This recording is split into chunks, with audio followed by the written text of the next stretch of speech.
पुराने समय की बात है। नगर में रहने वाला सवल नाम का एक लड़का अपनी जिंदगी से बहुत निराश था। उसकी निराशा का कारण यह था कि अब वह कुछ भी नहीं कर रहा था। उसके माँ बाप उसे ताने मारते कि तेरे सारे मित्र कुछ ना कुछ कर रहे हैं, लेकिन तू अभी भी घर में बैठा हुआ है। मित्रों के बीच भी अक्सर उसका मजाक ही बनता। वह कहीं जाता तो लोग उससे पूछते कि क्या कर रहे हो। उसे ये बताने में बड़ी शर्म आती कि अभी वह कुछ भी नहीं कर रहा है। धीरे धीरे उसने रिश्तेदारों के यहाँ जाना और लोगों से मिलना जुलना कम कर दिया।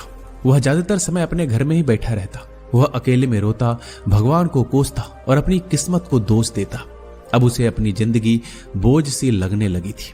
कभी कभी वह सोचता कि जब वो कुछ करने के लायक ही नहीं है तो फिर उसे जिंदा रहने का क्या फायदा, उसे तो मर जाना चाहिए।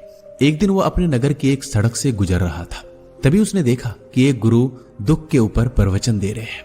वह भी उस भीड़ में जाकर बैठ गया और गुरु के प्रवचन सुनने लगा।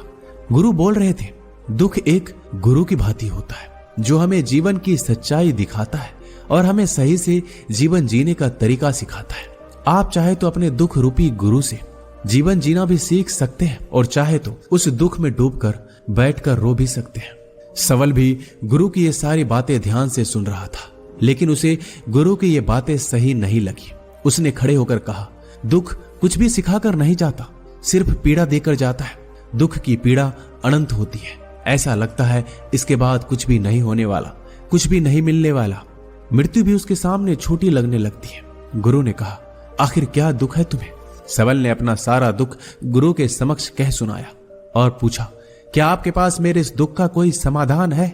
यह सुनकर गुरु मुस्कुराए और बोले, जिस दिन तुम्हारे जीवन में सच्चा दुख आएगा उस दिन मेरे पास आना, मैं तुम्हारे दुख का समाधान अवश्य करूंगा। इतना कहकर गुरु वहां से चले गए। सवल ने सोचा, क्या मेरा दुख सच्चा नहीं है? क्या जिस दुख से मैं गुजर रहा हूं वो झूठा है? कोई भी मेरे दुख को नहीं समझता। जब माँ बाप ही नहीं समझ पाए तो गुरु क्या समझेंगे? अपने दुखों से परेशान होकर सवल ने एक निर्णय लिया कि अब वह कुछ करके दिखाएगा। उसने एक छोटा सा व्यापार शुरू किया, लेकिन उसमें सफलता नहीं मिल रही थी। लेकिन उसके घर वाले खुश थे कि वह कुछ तो प्रयास कर रहा है। वह अपने व्यापार में जुटा रहा और धीरे धीरे सफलता भी मिलने लगी। फिर उसने रफ्तार पकड़ ली। सिर्फ 3 साल के अंदर ही वह एक बड़ा व्यापारी बन गया। अब सवल के चारों तरफ ऐसे बहुत से लोग थे जो उसकी चिंता करते थे, उसे पसंद करते थे, उसके काम की प्रशंसा करते थे। अब उसके घर वाले भी उसकी प्रशंसा करते थकते नहीं थे। दिन प्रतिदिन उसके मित्रों की संख्या बढ़ती जा रही थी। अब वो अपनी जिंदगी से बहुत खुश था। उसके कुछ मित्रों ने उसे सलाह दी कि जब तुम बड़े व्यापारी बनकर इतना खुश हो तो सोचो, अगर तुम इस नगर के, इस राज्य के सबसे बड़े व्यापारी बन जाओगे तो तुम्हारे पास कितना सुख होगा, कितने लोग तुमसे जुड़ना चाहेंगे, तुम्हारा कितना यश फैलेगा। स्वयं राजा भी तुमसे मित्रता करना चाहेंगे और जरूरत पड़ने पर तुमसे ही धन उधार लेंगे। मित्रों की यह बात सवल के मन में घर कर गई। अब उसने और भी धन कमाने का प्रयास शुरू कर दिया, लेकिन उसे यह सब अब जल्दी चाहिए था। वह सब कुछ प्राप्त करने में अपना ज्यादा समय बर्बाद नहीं करना चाहता था, इसलिए उसने ऐसे भी कार्य करने शुरू कर दिए जो उचित नहीं थे। उसने बड़ी मात्रा में अपने मित्रों से उधार लेना शुरू कर दिया। ज्यादा मुनाफा कमाने के लालच में अपने सामान में मिलावट करने लगा। उसने दूसरे व्यापारियों के खिलाफ षड्यंत्र भी रचे। उसने डराया, धमकाया। जैसा जैसा उसका मित्र कहते गए वही करता गया। वह इन तरीकों से ज्यादा धन तो कमा रहा था, लेकिन अब उसके जीवन में सुकून नहीं था। उसके मन की शांति गायब हो गई थी। उसे रातों में नींद नहीं आती थी। वह किसी उधेड़ बुन में लगा रहता था। सुख साधन की सारी वस्तुएं होने के बाद भी उसे किसी में सुख नहीं मिल रहा था। एक दिन सबल अपनी बग्गी में सवार होकर कहीं जा रहा था। तभी रास्ते में उसे गुरु का आश्रम दिखा। वह रुक गया। वह गुरु के पास जाकर बोला, गुरुदेव, आपने कहा था जब तुम्हारे जीवन में सच्चा दुख आए तब मेरे पास आना। मैं अब बहुत ही दुखी हूं। मेरे रातों की नींद गायब हो गई है। मुझे कहीं सुकून नहीं मिल रहा। इस तरीके से सबल ने अपनी सारी समस्या गुरु के सामने कह सुनाई। गुरु ने कहा, जब तुम मुझसे पहली बार मिले थे तब भी तुम किसी दुख में थे। तुमने उस दुख से क्या सीखा? सबल ने कहा, मैंने सीखा कि सिर्फ सोचने और चिंता करने से कुछ नहीं होता। अपनी सोच को सच करने के लिए कर्म करना पड़ता है, और सिर्फ कर्म करने से भी कुछ नहीं होता। अपने कर्म को अंतिम पड़ाव तक ले जाना भी आवश्यक होता है। चाहे रास्ते में कितनी मुश्किलें आए, मन कितना ही निराश हो, कितना ही लगे कि अब आगे कुछ नहीं होने वाला है, तब भी ये मानकर चलो कि मैं जो कर रहा हूं उसमें मैं अवश्य सफल हूंगा। लोग सिर्फ सफल व्यक्ति को सम्मान देते हैं, फिर चाहे कोई कितना अच्छा क्यों ना हो, वह लोगों की नजरों में बोझ ही होता है। यह सब सुनकर गुरु मुस्कुराए और बोले, यह असली दुख नहीं है। जब तुम्हारे जीवन में असली दुख आए तब मेरे पास आना, मैं उसका समाधान अवश्य करूंगा। सवल ने जाते समय गुरु को सोने के सिक्कों से भरा एक घड़ा भेंट किया। घड़ा देखकर गुरु ने कहा, यह मेरे किसी काम का नहीं, इसे उस पेड़ के नीचे गड्ढा खोद कर दफना दो। सवल ने गुरु के कहे अनुसार घड़े को पेड़ के नीचे दफना दिया और वहां से चला गया। कुछ दिनों तक व्यापार अच्छी तरक्की कर रहा था, लेकिन गलत व्यापार की वजह से धीरे धीरे उस व्यापार में घाटा होने लगा। उसकी सारी धन संपदा धीरे धीरे खत्म होने लगी और एक दिन ऐसा आया जब उसके पास कुछ भी नहीं बचा और वह कर्जे से लद चुका था। लेकिन वह निश्चित था, क्योंकि उसने सारा कर्ज अपने मित्रों से ही लिया था। वो सोचता था कि उसके मित्र बुरे समय में उसका साथ देंगे, लेकिन ऐसा कुछ भी नहीं हुआ। बुरा समय आते ही मित्रों ने अपना उधार मांगना शुरू कर दिया। उधार वापस ना मिलने पर जान से मारने की धमकी भी दी। उसके चाहने वाले सब उससे दूर हो गए। उसके वो मित्र जो उसके साथ मौज मस्ती करते थे अब उससे दूर भागने लगे। उसके परिवार वाले उसके गलतियां और कमियां गिनाने लगे। उसकी सारी संपत्ति नीलाम हो गई, उसके पास कुछ भी नहीं बचा। उसने अपने पिता से सहायता मांगी तो पिता ने कहा, मेरे पास ये थोड़ी सी संपत्ति है, अगर मैं ये भी तुम्हें दे दूंगा तो मैं तुम्हारी मां को कहां रखूंगा।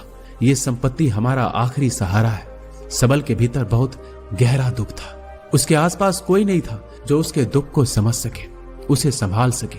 लोगों से मिले इस धोखे और विश्वासघात की वजह से वह अंदर तक टूट गया।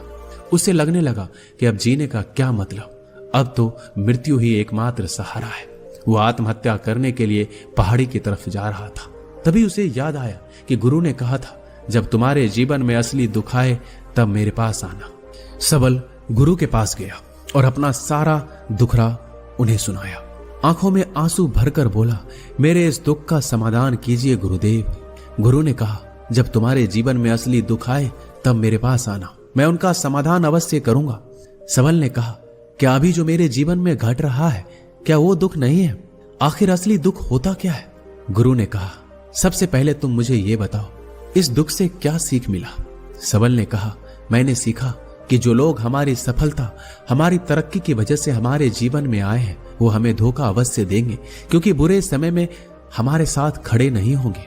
वह केवल अच्छे समय में हमारा फायदा उठाएंगे और बुरे समय में छोड़कर चले जाएंगे। भरोसा केवल उन्हीं लोगों पर करना चाहिए जो हमारे बुरे समय में, असफलता के समय में हमारे साथ खड़े रहते हैं। लेकिन ऐसे लोग बहुत ही कम होते हैं, पर जिसके पास होते हैं उनकी कद्र करनी चाहिए, उनका अपमान नहीं करना चाहिए। मैंने ये भी सीखा कि कभी किसी के खिलाफ षड्यंत्र नहीं रचना चाहिए, ईमानदारी और धैर्य के साथ काम करना चाहिए और कभी लालच नहीं करना चाहिए। अपना सारा दुख और अनुभव बताने के बाद सबल आंखों में आंसू भरकर गुरु के सामने बैठा रहा।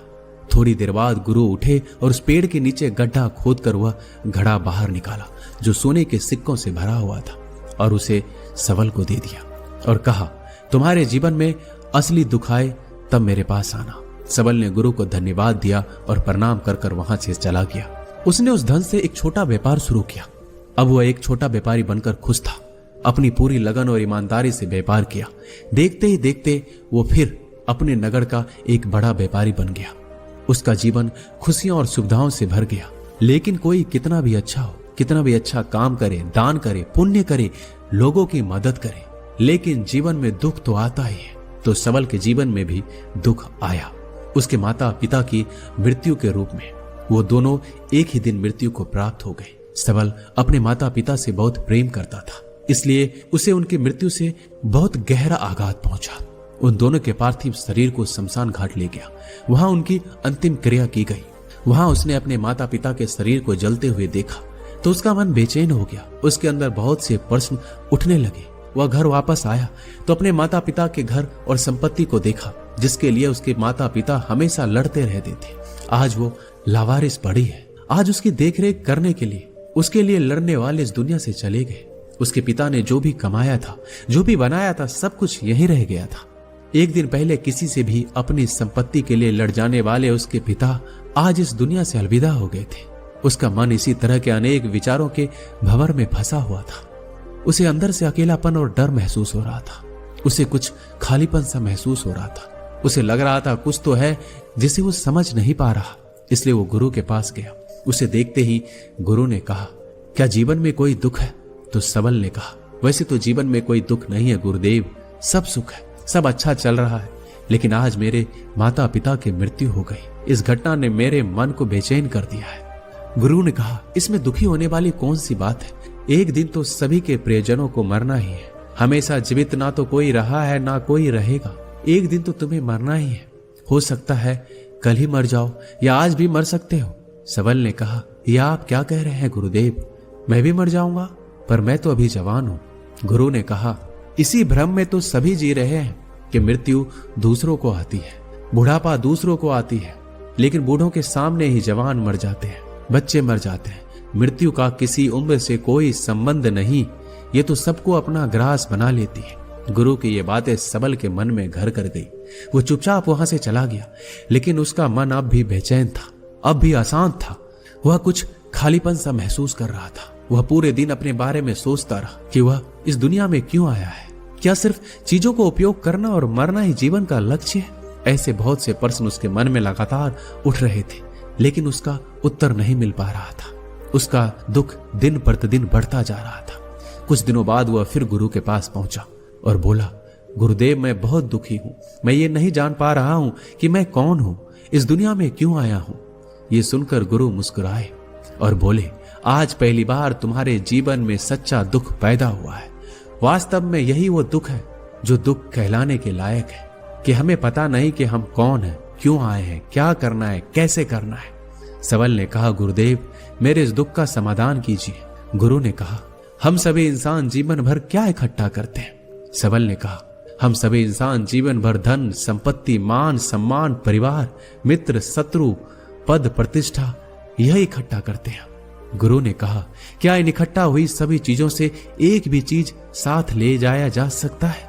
सबल ने कहा, नहीं गुरुदेव, इनमें से कुछ भी साथ नहीं ले जाया जाता।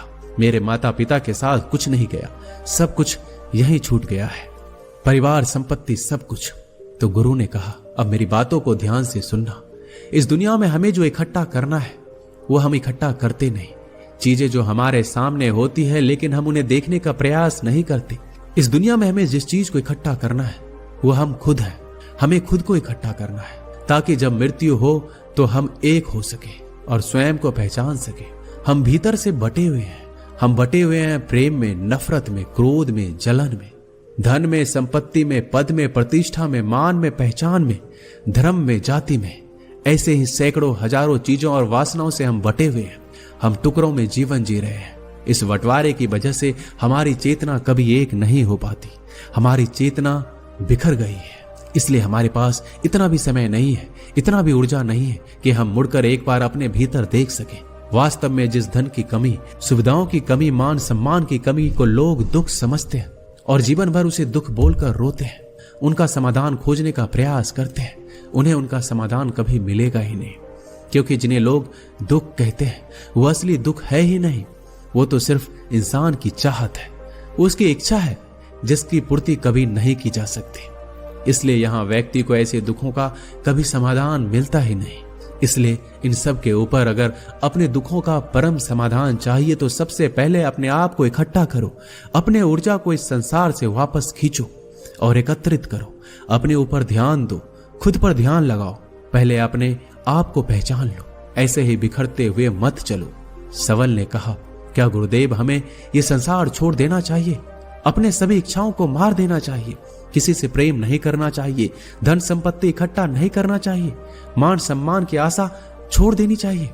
गुरुदेव ने कहा, एक बिखरे हुए मनुष्य के अंदर से कामनाएं, इच्छाएं और वासनाएं ऐसे ही निकलती है जैसे पहाड़ से कोई पत्थर गिर रहा हो, जिस पर पहाड़ का कोई नियंत्रण नहीं है सिवाय देखने, परेशान होने और कुछ खोने के।